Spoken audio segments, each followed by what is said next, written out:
My name is Steve Layton, and I travel the world finding amazing and delicious coffee for you to drink at home. Some make coffee difficult to understand and complicated, but here it's my job to make it easy and fun and tell you what's in my mug. Hello everybody and welcome to In My Mug episode 417. As I say in the titles, my name is Steve Layton and welcome to In My Mug and welcome to Cup North. Cup North is up here in Manchester. It was on Saturday just gone and it's a coffee festival for the North, which is much nicer than coffee festivals from the South because we don't like the South. No, we do like the South people because some of those buy coffee from me, so I like them too. So we should get on to this week's coffee. This week's coffee comes from Estanislao Panuni, and he's from the South Youngest region of Bolivia. His farm is around about 1,740 metres above sea level. The farm was founded in 1899, and I know that because there's an exact date of the 1st of September 1889, where Estanislao's great-great-great-grandfather set the farm up. But Estanislao took over running the farm fairly recently, it's around about 4 years ago. After working on another farm and learning lots about processing, and also working at a mill and learning about what he needed to do to make the coffee better, he took over his father's farm and decided that he wanted to make it specialty. And making it specialty doesn't happen overnight. Coffee is a slow-moving juggernaut that moves along, but Estanislao's kind of done that. I'm going to tell you a little bit more about it. So, his name is Estanislao Panuni. It is a fully washed, but it's mechanically pulped. So when they pulp the coffee, they run it through and take some of the mucilage off. Fairly typical for Bolivia. It's fermented then for 16 hours in a dry fermentation and then dried on African raised beds where it's dried between 7 and 14 days depending on the weather conditions. Now this is unusual compared to most of our Bolivians and I'm going to show you why that is in the map bit.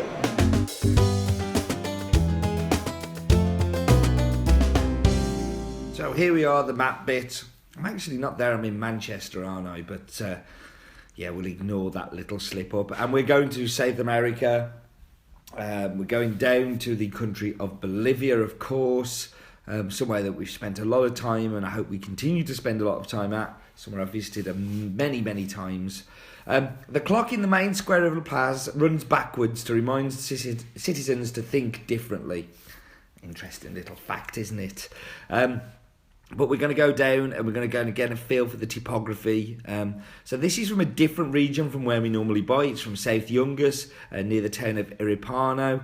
And it's grown by Estanislao Panuni.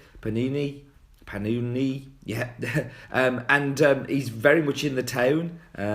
This is him here. And this is his trees to the left. And him standing there very proud there of the coffee that he has. Quite rightly so. This is the town. Looks very typical for the region. But you can see it really is high up. The town is on top of the mountain, but you've just got that Andean spine running all the way through. So the highest point is Nevado Sanmada, which is 6,542 metres, and the lowest point is Rio Paraguay at 90 metres above sea level. Of course, a landlocked country. So it doesn't really have a sea level, but just an incredibly mountainous region, very remote, amazing part of the world. That was the map bit.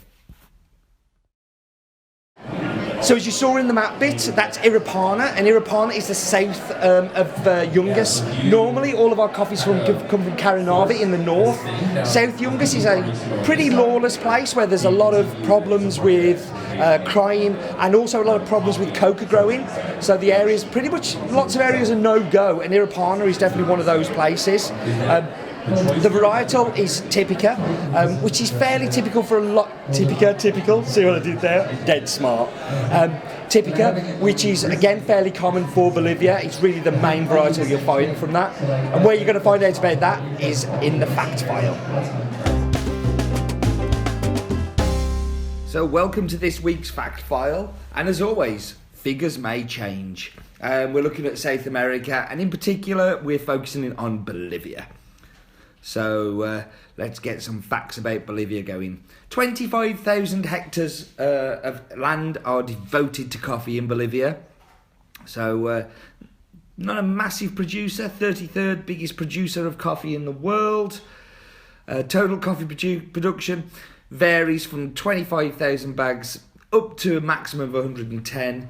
Common varietals that you'll find are Typica, Catura, and there's some unusual stuff that we're starting to see come through now in some bourbons and geishas, but that's an unusual. Coffee grown between 800 and 2,300 metres. 800 metres is kind of Santa Cruz-ish area, and we've worked with 22 farms in recent times in Bolivia, which is pretty impressive. So this one comes from Estanislao Panuni. It's a Typica, mechanically washed, altitude of 1,800 to 1,850 metres from the region of Iripana. And that was the fact file. Okay, so we're back from the fact file and we've got some coffee, and I'm joined by, the reason that we're here is for Tamper Tantrum. Say hello, Colin. Hello, Colin. Colin was in, last time you were on was 2010? Yeah, I think February 2010. Yeah, go back, episode 69, appropriately. Really? Yeah, I believe so. Obviously, I hope I'm right. made a good impression since I've been... Indeed, never invited 5 back. years later. Yeah, so we're recording 6 it. Good at the math. And how? Yeah. So we're doing a Tamper Tantrum here at Cup North, and Colin's the smart one and I'm the gobby one. Everybody needs a double act, don't they? Yes. Definitely. So what do you think of the coffee? It's delicious. I look forward every year to when the Bolivians come. Bolivians so much. phenomenal. And it's to me, like, I talked about this recently with somebody, how the Bolivians are like the coffees to how like just a normal coffee drinker, it could bypass them. Yeah. But when you're really into coffee, you really appreciate that complexity and the sweetness and the balance and the acidity. Like, to me, it's the desert island coffee. It's always the answer. They just do everything. They're incredibly complex. But if you don't want to be wowed by it, you can just drink it. You know, that's what Bolivians. My favourite one for Bolivians is that I adore them because of their complexity, but my mum likes them because they're nice. Oh yeah. And it's just nice, you know, like for a non-coffee drinker, it's a nice coffee, whereas for geeks, it's kind of it's interesting as well. You like an analogy, don't you? I love an analogy. Do you want my Bolivian coffee analogy? Ooh, definitely. So you know people that are mad into chairs, and like just wooden chairs. Oh. And when you get a really expensive, like high quality, high design wooden chair, it ends up just looking like a chair. Yeah. That makes sense? Yeah, it does. And then but it's like 10 grand for that chair. That's what Bolivians are like to me. Like they're so pristine, like they're immaculate, that they get to the point where they just taste like coffee. I'm going to make it so people at home can understand that, because they may not understand chairs, but it's kind of like a good hi-fi. Doesn't have flash buttons and lights and stuff on it. It just plays beautiful music. Yeah. And you never see them with the graphic equalisers on a good hi-fi, do you? No. It's always simple and beautiful and just does it well. The John O'Shea of the coffee world. I don't think John O'Shea's ever been mentioned on in my book. That's definitely a first.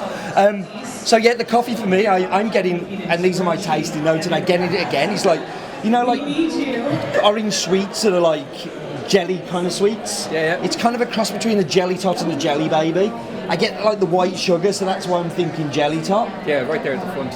And then on the back end is just cocoa nibs. Yeah. And it's not chocolate at all, it's like bitter cocoa nibs in a super good way. And let's not be afraid of bitterness. Like I love bitterness. Yeah, like that's why I like coffee. Because I had this argument with somebody recently, and they were like, "Oh, coffee's, good coffee's not bitter." I'm like, drink a pint of cream and then drink some coffee. Coffe's bitter. Yeah. Like, coffee is a bitter drink, And it should be. That's an excellent example. Like, bitterness never shows up in cupping sheets. I've started to, but I'm a little nervous. But like that's an excellent example of, like, so if you're watching this and you're drinking this coffee and you want to know what excellent bitterness in coffee should taste like, that's what it should taste like. So we haven't prepared this, and we normally do Roland's Daft Fact now, but like I don't want to do Roland's Daft Fact. Okay. And it's always about Bolivia.